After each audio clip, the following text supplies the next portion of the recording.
Hi, everybody. This is Todd Creager. How are you? Hope this video I'm about to do for you that you're watching or a podcast that you're listening to can be helpful. The name of this is called How Childhood Experiences Influences Conflict Avoidance in Marriage.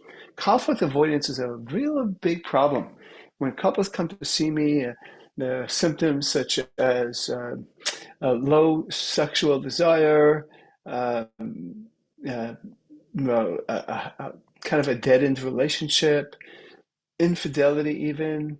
There are lots of reasons for some of these issues, but conflict avoidance actually is something that is a problem.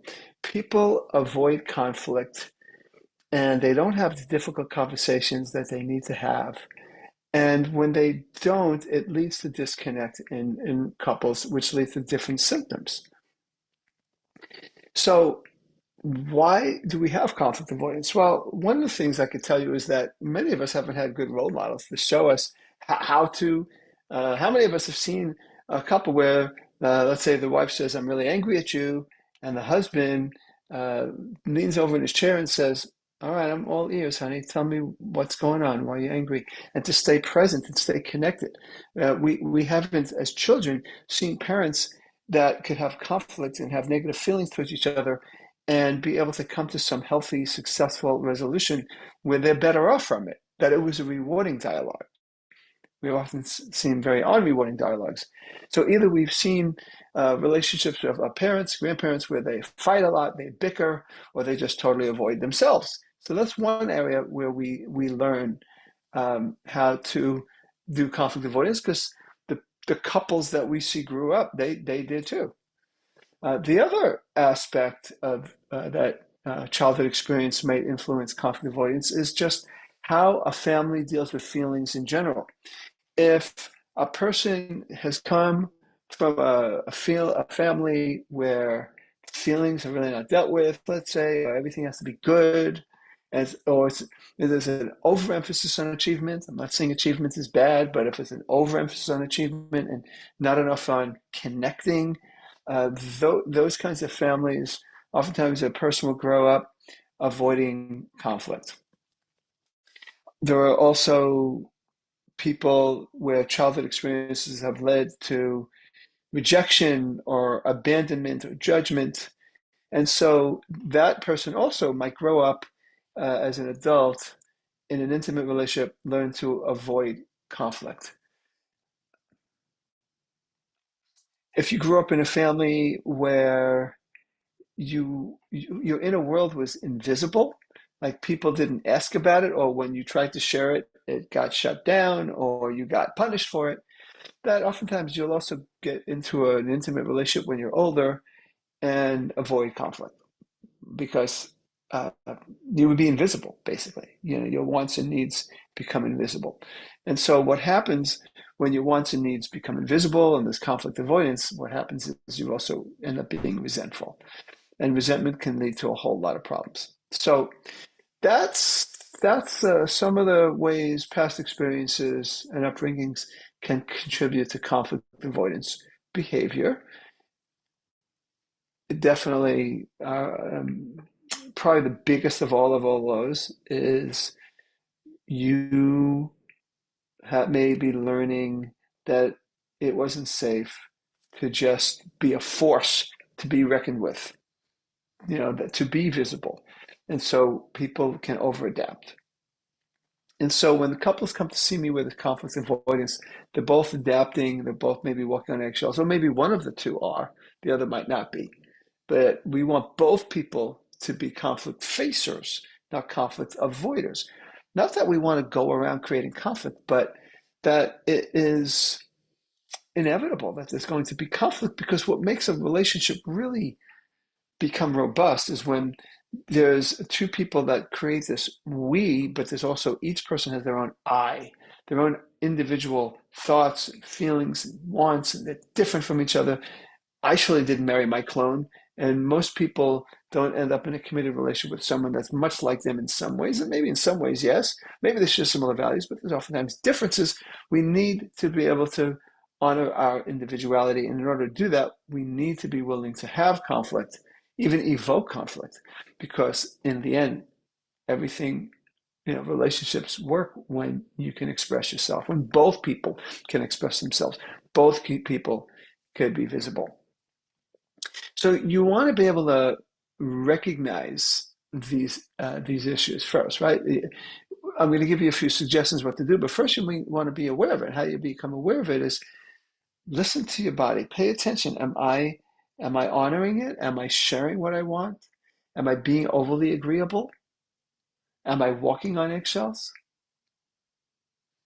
Am I not letting my partner I disagree or have a different way of wanting to raise the children? I recently was seeing a couple where they had very different ideas of how to raise a kid, and the husband kept, was, as he said, giving in, and he was resentful.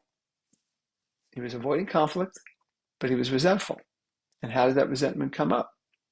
It ends up with him not being kind to her at times, being abrupt, and also being um, isolating from her.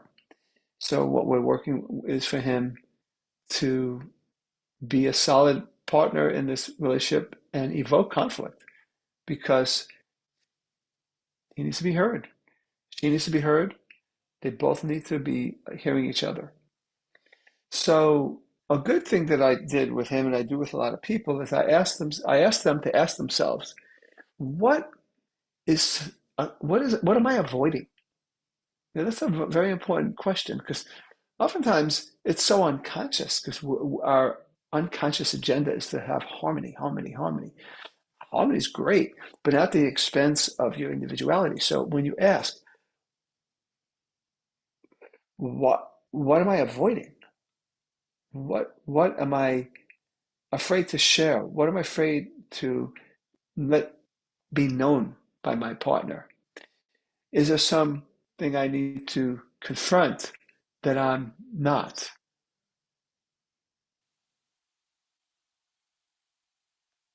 What am I afraid to share?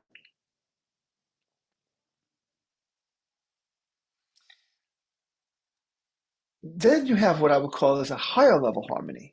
A higher level harmony is when there's harmony not based on fear, suppression, and avoidance, but a harmony based on what I would say emotional musculature, that we both can handle a strong partner, a person who's assertive and expressive, and at the same time makes room for me. That's what we're shooting for. So yeah, that's what am I avoiding? And sometimes it's helpful for couples to look at who else I've been avoiding conflict with. I've done some what we call family of origin work, where you have one member of the relationship that may be a conflict avoider, is able to do some work in their own family of origin, challenge their parent, or parents, or sibling, or someone where they walked around on eggshells. Sometimes when they can work on that part of their lives, it's easier to work on the relationship, but also vice versa. When they work on their intimate partnership, they're more also able to do what they need to do. So it's very important. This takeaway, what is that I want you to have is it's very important to face emotions, face conflict. The more conflict you face, basically, the better the relationship is. Of course, you want to handle it maturely, which means expressing yourself and making room for the other person. You want to understand, not beat yourself up if you're a conflict avoider. You learned how to be it. It worked for you on some level, but it just doesn't give you the kind of relationship you want. So you could connect the dots to back when you were a child, some of the things I expressed here. But then you want to make a conscious effort to be conflict facers, because when you face conflict, it changes everything. And if you're having challenges, which a lot of people do, of course, you can reach out to me. I'm here to help. But try asking those questions and then commit to diving in and doing what you have to do. So that's what I wanted to say about childhood experiences, how they lead to conflict avoidance, and the problems with conflict avoidance, and maybe a few things you could do to begin addressing those issues so that you can face these issues and have the relationship you want. So thank you very much for listening. This is Todd Creager, making the world safe for love.